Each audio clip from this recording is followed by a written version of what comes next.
Dear friends, 487 days over.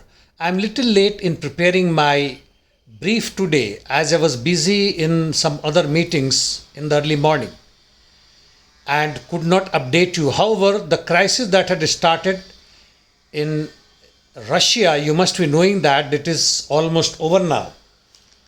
After PMC Wagner and its chief Yevgeny Prigozhin reached an agreement with Moscow by the mediation of Lukashenko.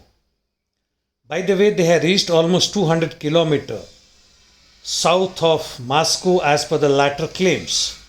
But now they are leaving, or rather have already left Rostov and Voronezh.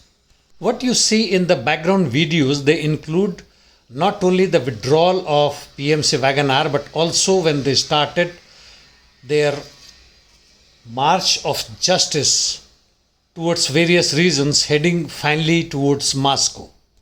Now, few important informations that came during last 2 days.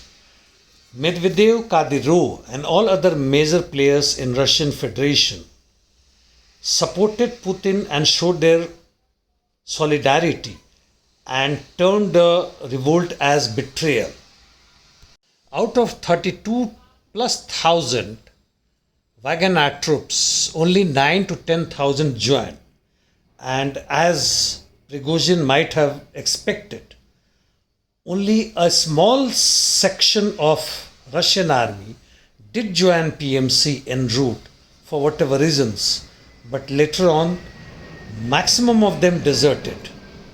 And incidentally, Zelensky also supported Yevgeny Prigozhin. I don't know what is his latest saying in this. The effects of this revolt, as far as the front lines are concerned, were hardly any, as the Russian military continued its activities all along the borderline, as well as it continued its interdiction missions deep inside Ukraine. No Russian Federation troops were redeployed from front to the rear side. Seizure of Voronezh and Rostov by PMC had hardly any effects as far as the overall Russian people and the support to Putin's regimes was concerned. However, some adverse effects could be seen in ground lines of communications and supply oblique reinforcements which were through these routes. Yes, Russian lost surprisingly 4 Mi-8 helicopters, one Ka-52 and another Mi-35 and one Il-22 transport aircraft, total in number 7, and number of crews oblique pilots killed in this were more than, I think, 12 or so, or maybe even more. By the way, the counter-offensive launched by the Ukrainians in south did not succeed in shooting any of the helicopter or transport aircraft belonging to Russia. The main points of negotiations between PMC Wagner and Moscow regime through Belarus includes the criminal case against Prigozhin will be dropped.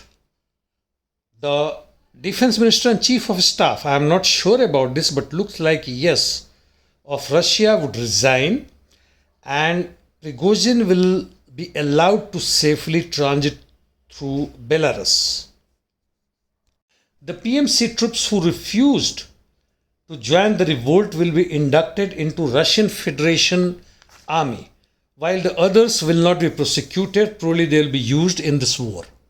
Incidentally, there is also information that US intelligence knew about Yevgeny Prigozhin's plan for a coup days before it started. Surprised how? And were there any underhand understanding between the two, which could have included Ukrainian intelligence also? From the war zones, Ukrainian army made some gains in south, which is part of counter-offensive in Levadne and west of Makarivka, almost 1 kilometer plus north of Rabotino and towards Rovnopal.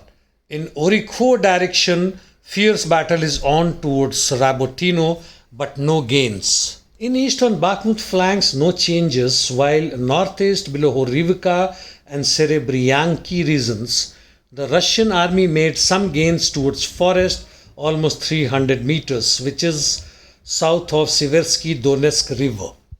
In north, nothing special. Towards Kupiansk Crimea direction, as usual, the battle is on. Before I end today's talk, I would like to tell you that the private army is part of the privatization globally that is happening. Whatever remains in public sector in name of inefficiency and everything being removed and given to the monopolists, the top financiers and others. And the result, we have seen what happens in Russia. Awakening call, but that's all.